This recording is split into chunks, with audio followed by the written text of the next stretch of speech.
Graça e paz, Deus abençoe sua vida, sua casa e sua família. Eu sou o pastor Nil Almeida e quero abençoar você com essa palavra. Atos dos Apóstolos 1:9 que diz: dita estas palavras, ele foi elevado às alturas à vista deles, e uma nuvem o encobriu dos seus olhos. Queridos, eu quero falar sobre os benefícios da ascensão de Cristo. Irmãos, quando nós falamos de ascensão de Cristo, nós falamos de um evento que é uma exaltação visível da sua glória após a sua ressurreição. E a sua ascensão ela é marcada, porque ela conclui a sua obra terrena, mas inicia o seu ministério celestial, como Senhor sobre tudo e todos. Aqui nós temos algo tão interessante, porque não é apenas Jesus retornando aos céus, mas é o Filho de Deus sendo entronizado à destra do Pai, para exercer governo, soberania e autoridade. E isso é poderoso. Irmãos, dentro de uma perspectiva bíblica, a ascensão confirma que essa obra redentora ela foi planejada e plenamente aceita, aleluia, e que Cristo agora atua como mediador ativo. Então, o único mediador entre a humanidade e Deus é Jesus. Entre Deus e a humanidade é Jesus. Ele é o único mediador.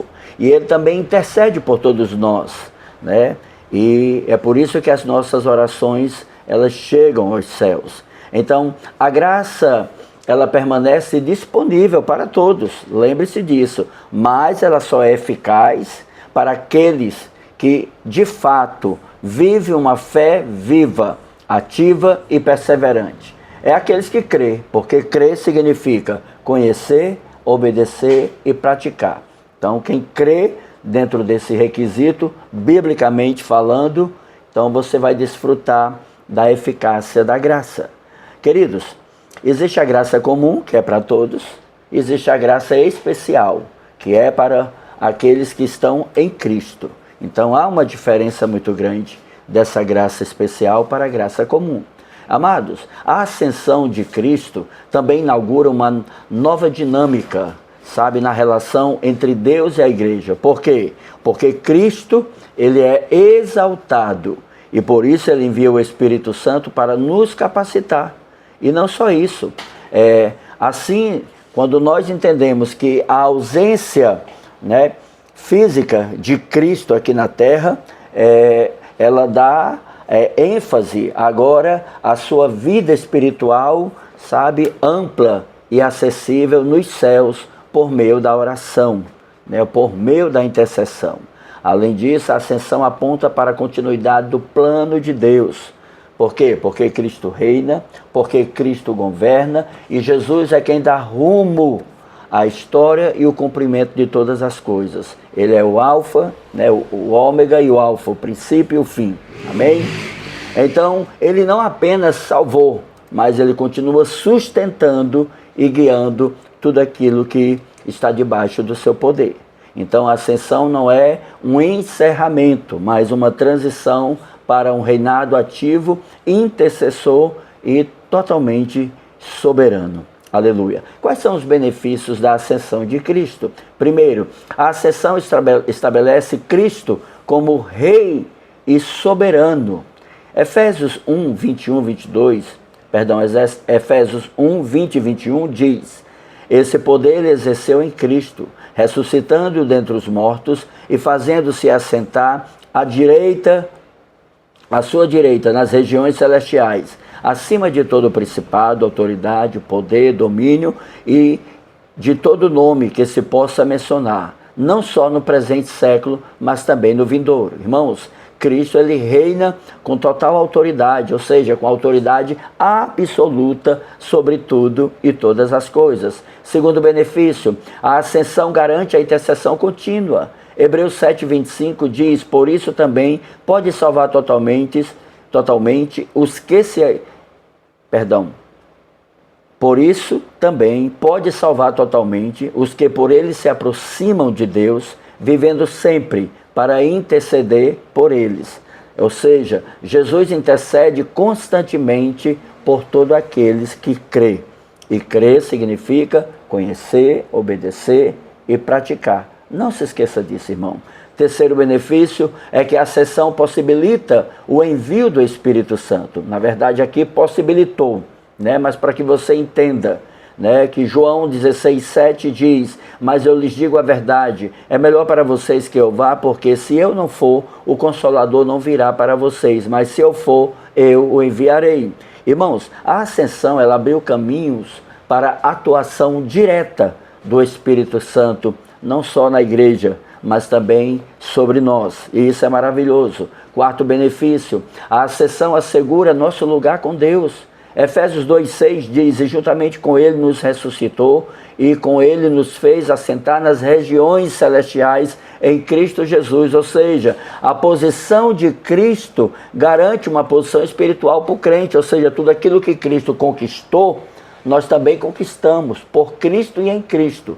Louvado seja Deus. E por último benefício, a ascensão confirma a esperança do retorno de Cristo. Irmãos, Atos 1:11 diz: e disseram, homens da Galileia, por que vocês estão olhando para os céus? Esse Jesus que foi levado dentre vocês para os céus, voltará do mesmo modo que vocês viram subir. Ou seja, a ascensão aponta para a segunda vinda de Cristo. Ela é escatológica e ela é também, né, fundamental para a volta do Senhor. Amados, Herman Bavinck, ele disse o seguinte: a ascensão de Cristo é a coroação de sua obra redentora e o início do seu reinado universal. Erickson, ele disse: a exaltação de Cristo garante a sua obra contínua, eficaz e ativa na igreja. Mas quais são os prejuízos de não crer na ascensão? Né? Porque há pessoas que não crêem, isso é fato, mas independente, né, do que elas pensem ou acreditem, e que elas não, mesmo que não creiam, isso não muda aquilo que está escrito, porque aquilo que está escrito já se cumpriu, está se cumprindo e irá se cumprir. Então, primeiro prejuízo, a incredulidade nega o senhorio de Cristo. Romanos 14:9 diz: foi precisamente para esse fim que Cristo morreu e ressuscitou, para ser Senhor tanto de mortos como de vivos. Queridos, negar a ascensão de Cristo é negar o seu reinado. Aleluia. E ele tem autoridade sobre aqueles que morreram e sobre aqueles que estão vivos. E isso é importante entender. Segundo prejuízo, a descrença rejeita a intercessão de Jesus. Amados, Romanos 8:34, Paulo diz: quem os condenará?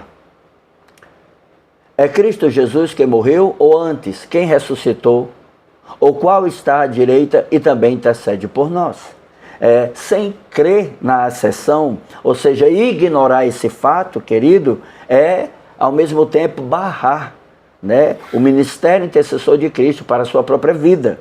Então, assim, a fé é o firme fundamento das coisas que se espera. E aonde há, querido, incredulidade, vai haver esterilidade da graça, do poder e do milagre. Então precisa crer e precisa ter fé. Terceiro prejuízo, a incredulidade limita a ação do Espírito Santo. João 7,39 diz: e disse isso com respeito ao Espírito que havia de receber os que nele crescem, pois o Espírito até aquele momento não havia sido dado, porque Jesus ainda não tinha sido glorificado. Ou seja, rejeitar a ascensão compromete e a compreensão da obra do Espírito Santo. Então há um perigo muito grande para quem rejeita, porque o Espírito Santo é para quem crê, e é por isso que ele habita em nós, porque cremos. Quarto prejuízo é que a descrença elimina a esperança do retorno de Cristo. Tito 2,13 diz: enquanto aguardamos a bendita esperança e a manifestação da glória do nosso grande Deus e Salvador Jesus Cristo. Irmãos, sem a ascensão perde-se a expectativa da volta gloriosa. Por quê? Porque estamos aguardando a bendita esperança, ou seja, a volta, o retorno de Jesus, e isso é fato. Não se esqueça, irmãos. E por último, prejuízo, quinto, a incredulidade enfraquece a fé cristã. Amados, Hebreus 4,14 diz: tendo, pois, Jesus, o Filho de Deus, como grande sumo sacerdote, que penetrou os céus, conservemos firmes a nossa confiança. Ou seja, negar a ascensão enfraquece a base da fé e da perseverança. E para concluir, a ascensão de Cristo é a confirmação da sua vitória, a exaltação da sua pessoa, mas também o início do seu reinado eterno. A ascensão revela que Jesus não apenas cumpriu a obra redentora, mas continua ativo, reinando como rei, como Senhor e como intercessor. E dentro dessa perspectiva bíblica, essa obra gloriosa está disponível a todos, mas é necessário que venhamos crer, e permanecer em Cristo. Não crer nessa realidade da ascensão é perder a compreensão, o governo de Cristo, a intercessão contínua e a esperança futura. Há um prejuízo muito grande e espiritual, mas aqueles que creem viverão, querido, com a certeza de que Cristo, de fato, Ele reina, Ele intercede, e Ele voltará, e Ele vai voltar, e somos sim sustentados por fé, fortalecidos nessa esperança e conduzimos o nosso coração e a nossa vida até a volta do Senhor. Pai, em nome de Jesus, eu oro, abençoo sua vida, declaro sobre você, sua casa e sua família a bênção do Senhor. Que a mão do Eterno te cubra, te proteja, te livre de todo mal, que estabeleça a justiça de Deus sobre você, em nome de Jesus. E não se esqueça, há um Deus dos céus olhando para você, há um Deus dos céus preocupado com você, e há um Deus dos céus que ama você. Deus te abençoe, que a mão do Senhor seja com você, compartilhe com quem você ama. Um abraço e a paz.